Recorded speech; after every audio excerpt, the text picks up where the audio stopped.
The aim of the Community Pest Control Area program, or CPCA, is to encourage integrated pest management in the Northland region. It's designed to run over a 5-year period. In this area, costs are split between the Northland Regional Council and the 4 landowners who have an interest in the Puketotra Peninsula. The program that we're running out here at Honorary is the Community Pest Control program.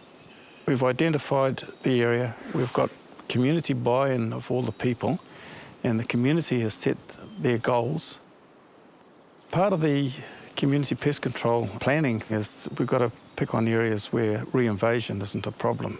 Honorary is the perfect peninsula where you've got water on 3 sides, and heading back up to the main part, you've got a 400-metre isthmus that you drive down, which opens up onto almost 4,000 hectares. So the reinvasion has been cut down.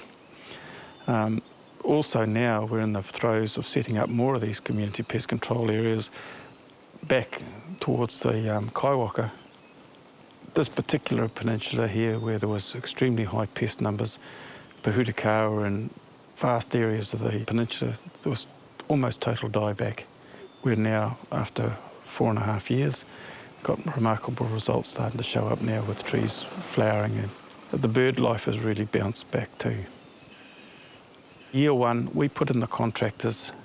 They worked the area until we got the required reductions. They are then paid. If they didn't hit the required reductions, they had to go back. Year 2 and Year 3, the community out here have to do the work.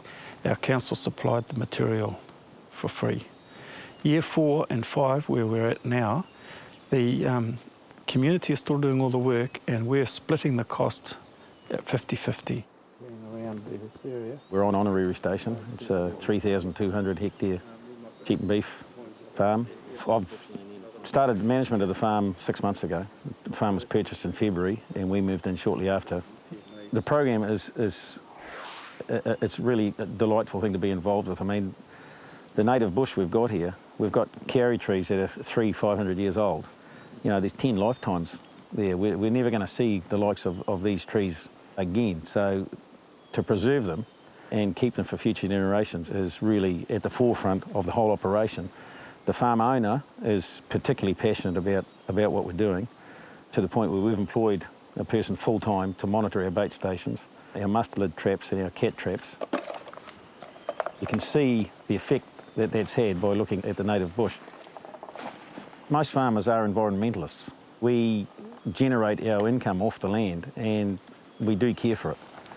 And there are times that we receive bad and I think unwarranted publicity, but you know, look at the environment. This place is stunning. It's breathtaking.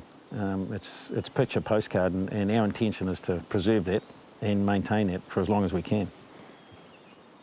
Well, this particular tree is a classic example of what happens with pest control, that when it really works. We wrote this tree off as being completely dead. We didn't even bother doing bait stations on it or anything like that. But after the program went in, suddenly we were starting to get new shoots, and you can still see them, like each season since then, it's come up with new shoots. When we looked at the tree thinking it was dead, there was probably 99% of the tree was just bare timber. This type of thing that you're finding here, that's what it looked like. After the poisoning program, we started to get the new shoots appeared, it turned green, and the following summer she was blood red. So this tree here is, you know, everybody talks about it. Even yachties and people fishing in the bay talk about this particular tree. It really stands out over Christmas when you have a look at other peninsulas that have had no pest control or very limited, compared to here where every tree will turn red, and it's really enhancing the whole area, you know. And there's no reason the whole Kaipara Harbour couldn't turn red like this.